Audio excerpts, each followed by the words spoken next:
안녕하세요. 저는 올해 70을 앞두고 있는 평범한 여성입니다. 지금은 경기도 외곽의 작은 전원주택에서 혼자 조용히 지내고 있어요. 봄이면 마당에 꽃이 피고 여름이면 풀벌레 소리 들으며 잠드는 이런 삶이 예전엔 참 막막하고 외롭게 느껴졌지만 지금은 너무 소중하고 평화롭기만 합니다. 그런데요, 이런 고요한 일상이 있기 전까지 저는 너무도 큰 배신과 상처를 겪었습니다. 그 상처는 가장 믿었던 사람에게서 시작됐고 제 인생을 완전히 바꿔버렸습니다. 저는 평생을 자식들을 위해 살아왔습니다. 돈이 넉넉하지도 않았고 건강도 그리 튼튼하지 않았지만 늘 엄마니까라는 말 하나로 참고 견디며 살았죠. 남편 떠나보내고 나서는 혼자 힘으로 집 지키고 자식들 챙기며 하루하루를 버텼습니다. 그런 저에게도 꿈이 있었어요. 손주 크는 거 보면서 따뜻하게 조용히 자식들과 다정하게 남은 시간을 보내는 것. 그런데 그 꿈은 어느 날 아주 차갑고 잔인한 현실로 깨져버렸습니다. 지금부터 제가 겪은 그 이야기를 여러분께 들려드리려 합니다. 혹시 저처럼 아프고 힘든 시간을 견디고 계신 분이 있다면 이 이야기가 작은 위로가 되었으면 좋겠습니다. 남편이 세상을 떠난 건 지금으로부터 15년 전 일이에요. 고된 공사 현장에서 일하다 병을 얻고 병치레 끝에 저보다 먼저 떠나버렸죠. 남편 떠난 뒤 저는 서울 외곽의 30평 남짓한 집에서 혼자 살아왔습니다. 평생 살던 집이라 정이 많이 들었죠. 혼자라도 밥 지어 먹고 텃밭 가꾸고 교회 다니며 사람들과 어울리며 살았어요.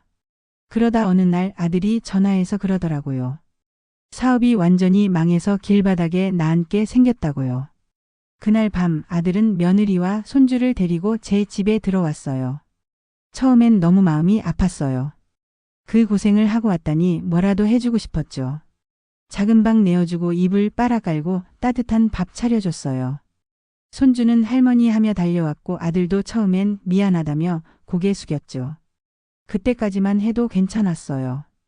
가족이니까 도와야지, 이건 당연한 거다, 그렇게 생각했어요.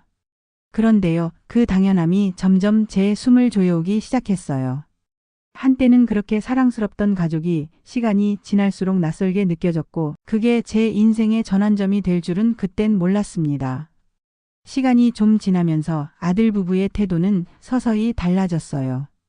처음에는 어머니, 이건 저희가 치울게요 하던 말도 사라지고 나중엔 설거지며 청소는 전부 제 몫이 됐습니다. 아들은 매일 노트북 앞에 앉아 유튜브 영상 편집을 한다고 했어요. 구독자가 몇 명인지 수익은 있는지 저는 알지도 못했죠. 어느 날은 제가 하루 종일 방에만 있는 거 보니까 건강도 걱정된다 했더니 아들이 눈을 부릅뜨고 이게 제 일이에요. 엄마가 뭘 안다고 그러세요? 라고 했습니다. 며느리는 또 며느리대로 청소는 고사하고 쓰레기 분리수거조차 제대로 안 했어요. 전기세며 수도세, 손주 유치원비까지 전부 제가 부담했어요. 그래도 저는 속으로 지금은 어려운 시기겠지, 조금만 참자 하고 참았습니다. 그런데 마음에 균열이 간 건 그들의 무례함 때문이었어요. 고맙다는 말은커녕 마치 제가 원래 해줘야 하는 사람인 것처럼 행동했어요. 며느리는 제 방을 가리키며 요즘 어머니 방에서 쾌쾌한 냄새가 나서 불편하다고 대놓고 말하기도 했습니다. 그 말이 어찌나 가슴에 박히던지 그날 밤 저는 베개를 껴안고 소리 없이 울었습니다. 날이 갈수록 아들과 며느리의 태도는 더 당당해졌습니다. 말 한마디도 곱게 하지 않았고 밥을 해놔도 먹었다는 말 하나 없이 방에 들어가 버리기 일쑤였어요. 내가 무슨 가사도우미도 아니고 내가 사는 집인데 어느 순간부터 저는 제 집에서 조심조심 살아야 했습니다. 거실에 앉아 TV를 보고 있어도 며느리가 한숨을 푹 쉬며 지나가더군요. 요즘 집이 너무 답답하다고 엄마는 하루 종일 집에만 있으니까 공기가 안 도는 것 같다고. 듣는 제 입장에선 너무나 수치스럽고 불편한 말들이었죠. 결정적인 순간은 제 생일이었어요. 그날 하루 종일 아무 말도 없는 아들과 며느리. 저녁이 지나고 밤이 되도록 아무 일도 없었어요. 생일 축하 한마디, 케이크 하나 없었죠. 조용히 제 방에 들어가 앉아 있다가 밤늦게 딸한테서 전화가 왔어요. 엄마 생일 축하해요. 많이 늦었죠? 통장으로 용돈 보냈어요. 혼자 계셔서 마음 쓰이네요. 그 말에 그만 눈물이 주르륵 흘렀어요. 그 순간 마음이 무너졌습니다. 같이 사는 아들은 아무 말도 없는데 멀리 사는 딸은 제 생일을 잊지 않고 챙겨줬어요. 그날 이후로 제 마음은 조금씩 굳어지기 시작했습니다. 가족이란 이름이 다정함이 아니라 짐처럼 느껴졌거든요. 어느 날 이틀 동안 시골에 다녀오고 돌아왔어요. 고향 친구가 아파서 간병 겸 잠시 자리를 비웠던 거죠. 택시에서 내려 현관문 앞에 섰는데 익숙하게 누르던 비밀번호가 먹히질 않더라고요. 처음엔 손이 미끄러졌나 싶어 다시 눌러봤어요. 그런데도 문은 꼼짝도 하지 않았어요. 그때 핸드폰에 문자 하나가 도착했어요. 아들이 보낸 문자였죠. 엄마, 우리가 생각을 좀 해봤어요. 이제 서로 불편하니까 따로 사는 게 좋겠어요. 여기 원룸 주소예요. 짐은 옮겨놨어요. 그 순간 다리에 힘이 풀렸습니다. 내가 지금 뭘 읽은 거지? 내가 집에서 쫓겨난 건가? 이 집은 제 이름으로 된 집이에요. 남편이 살아있을 때 함께 마련한 제 인생의 전부였어요. 그런데 거기서 나가라고요? 한마디 말도 없이 문자 한 통으로요. 현관 앞에 멍하니 서 있는데 지나가는 이웃이 저를 보고 인사하더군요. 그런데 그 인사가 너무 따뜻해서 오히려 더 눈물이 났어요. 무거운 짐이 아니라 저 자신이 버려진 것 같았습니다. 그날 저는 제 손으로 딸에게 전화를 걸었습니다. 엄마 좀 데리러 와줄래? 문이 안 열린다. 딸은 2시간 만에 차를 몰고 와서 저를 데려갔어요. 그날 밤 딸 집 소파에 앉아 있는데 갑자기 딸이 그러더군요. 사실은 며느리가 엄마 집 자기 거라고 떠들고 다녔대요. 친구들이 그러더라. 그 말을 듣는 순간 심장이 내려앉는 줄 알았어요. 내 집이 내 것이 아니고 내가 귀찮은 존재가 된 거였구나. 지난 몇 년간의 모든 일이 스쳐 지나갔습니다. 청소, 빨래, 손주 봐주기, 공과금 그 모든 걸 제가 했는데 고마움은커녕 집에서 나가달라는 문자 한 통이라니. 그들이 계획적으로 저를 몰아낸 거란 걸 그제야 깨달았습니다. 딸은 분노했지만 저는 담담했어요. 이제야 모든 게 퍼즐처럼 맞춰졌거든요. 더 이상은 안 되겠다 싶었습니다. 한때는 사랑했던 내 자식이지만 이젠 저도 저 자신을 위해 살기로 마음을 먹었어요. 모든 걸 허용해 준 건 결국 저 자신이었더라고요. 이제 그 끈을 제가 끊기로 결심한 겁니다. 며칠 후 아들이 전화를 걸어오더군요. 엄마, 그게 너무 급해서 그랬어. 서로 불편하잖아. 어차피 나중에 따로 살 거였잖아. 그 목소리는 어이없게도 미안함보다는 변명에 가까웠습니다. 제가 아무 말도 하지 않자 이번엔 직접 찾아왔어요. 엄마도 조용하고 좋잖아. 그렇게 큰 집에서 혼자 계시는 것도 힘드시잖아. 그 말을 듣고 있자니 가슴이 싸늘하게 식는 느낌이 들었습니다. 언젠가 제 생일날 아들이 건넨 말이 떠올랐어요. 엄마는 그냥 우리랑 같이 있어주는 것만으로 좋아하잖아. 그땐 맞는 말 같아서 웃으며 넘겼지만 지금 생각해보니 그건 배려가 아니라 무시였어요. 아들의 얼굴을 바라보다 말없이 자리에서 일어났습니다. 이 집이 누구 집인지 다시 한번 확인해보자. 그렇게 말하고는 제 핸드백에서 서류 봉투 하나를 꺼내 보여줬습니다. 등기부 등본. 명백히 제 이름으로 되어 있었고 모든 재산권은 제게 있었습니다. 아들은 순간 아무 말도 못하고 고개를 숙였습니다.